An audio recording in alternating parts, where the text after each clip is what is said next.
Halo YouTube, Helpin di sini, dan topik kali ini saya akan memberitahu kepada kalian ciri-ciri jenis konten yang gak bakalan lolos di monetisasi. Jenis konten apa saja kah itu? Simak terus.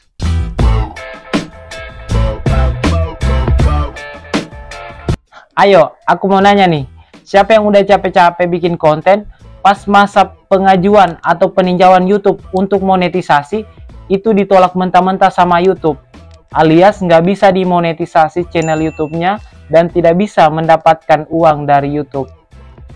Nah, ini pastinya sedih banget ya, karena kita udah usaha bikin konten, udah capek cari topik pembahasan, dan juga sudah upload video tiap hari, tapi pas masa pengajuan monetisasi sama YouTube, itu ditolak mentah-mentah sama YouTube.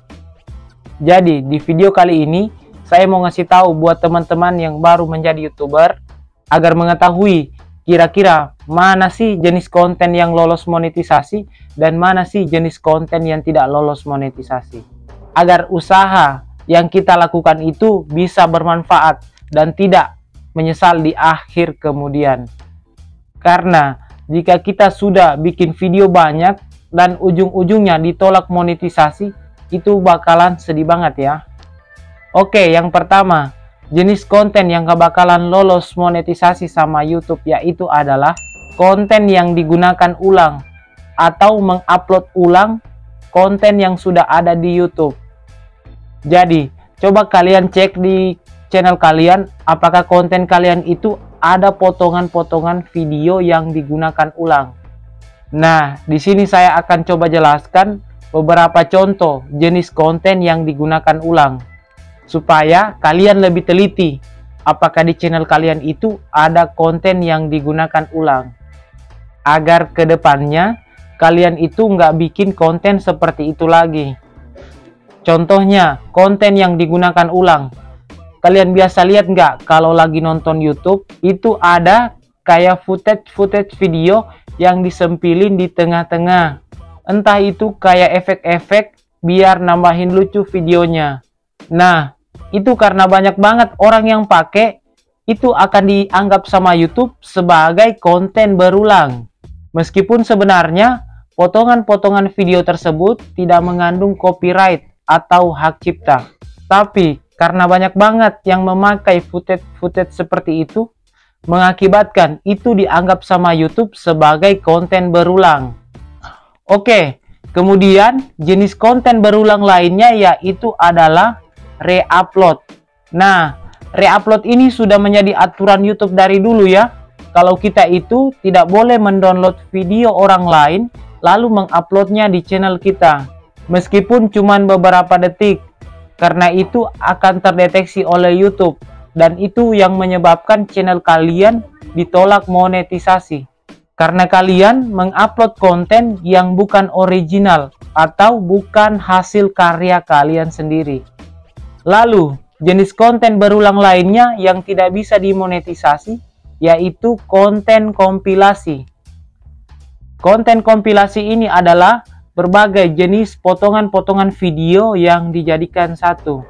Ini sama aja kayak konten re-upload, tapi kalau konten re-upload cuman satu video, beda dengan konten kompilasi ini. Kalau konten kompilasi itu ada beberapa jenis potongan video yang kita ambil di YouTube kah, di Google Chrome kah, ataupun di Facebook, lalu kita jadikan satu video. Nah, itu yang dimaksud dengan konten kompilasi. Nah, jenis konten kayak gini juga nggak bakalan lolos monetisasi, karena dianggap menggunakan konten orang lain.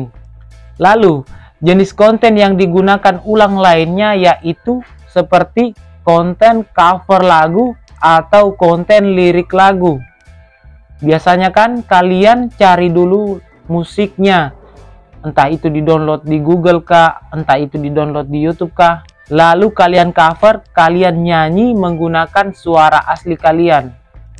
Atau konten lirik lagu, misalnya kalian cari dulu musiknya, lalu kalian edit, lalu kalian masukkan teks atau lirik lagunya, lalu kalian upload ke channel YouTube kalian. Nah, ini akan dianggap sama YouTube sebagai konten yang digunakan ulang. Karena bisa jadi nada-nada atau musik yang kalian gunakan itu juga dipakai banyak orang.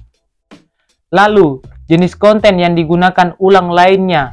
Misalnya, kalian upload acara TV, sinetron atau berita, dan juga film-film yang di bioskop. Kalian rekam, lalu kalian upload ke channel YouTube kalian. Nah, itu akan dianggap sama YouTube sebagai konten yang digunakan ulang. Karena bisa jadi bukan cuman kalian yang upload, tapi juga banyak orang lain yang upload konten serupa. Berikutnya, jenis konten yang digunakan ulang lainnya. Misalnya, kalian bermain game, lalu kalian rekam, lalu kalian upload ke YouTube. Tanpa diedit, tanpa ada narasi, lalu kalian upload begitu saja ke YouTube. Nah, konten seperti ini juga dianggap sama YouTube sebagai konten yang digunakan ulang. Jadi, buat kalian yang channelnya bermain game, itu usahakan di video kalian ada facecam atau video kalian yang sedang bermain game. Dan juga kalian tambahkan suara kalian yang lagi bermain game, agar konten kalian tidak dianggap sebagai konten yang berulang. Lalu yang kedua, jenis konten atau channel yang gak bakalan lolos monetisasi yaitu adalah channel-channel yang meniru identitas seseorang. Contohnya, seperti meniru nama channel Raffi Ahmad dengan harapan banyak views, banyak subscriber, dan jam tayangnya cepat, dapat 4000 jam tayang. Tapi itu semua percuma jika tidak bisa dimonetisasi, karena itu dianggap membingungkan dan menyesatkan. Lalu yang ketiga, jenis konten yang gak akan lolos monetisasi yaitu adalah konten yang thumbnailnya itu gak sesuai dengan isi videonya. Misalnya di konten kita itu tentang cara mancing, tapi thumbnailnya itu tentang cara panah ikan. Nah, itu kan nggak sesuai sama isi videonya. Nah, itu akan dianggap sama YouTube sebagai konten yang menyesatkan. Karena thumbnailnya itu nggak sesuai dengan isi videonya. Jadi, usahakan jika video kalian membahas soal A, ya thumbnailnya juga soal A. Agar penonton kalian itu tidak merasa dibohongi. Oke? Itulah beberapa jenis konten yang gak bakalan lolos monetisasi. Semoga bermanfaat. Jika kalian menyukai konten ini, jangan lupa kalian like. Saya Helpin undur diri. Sampai jumpa di video berikutnya. Terima kasih.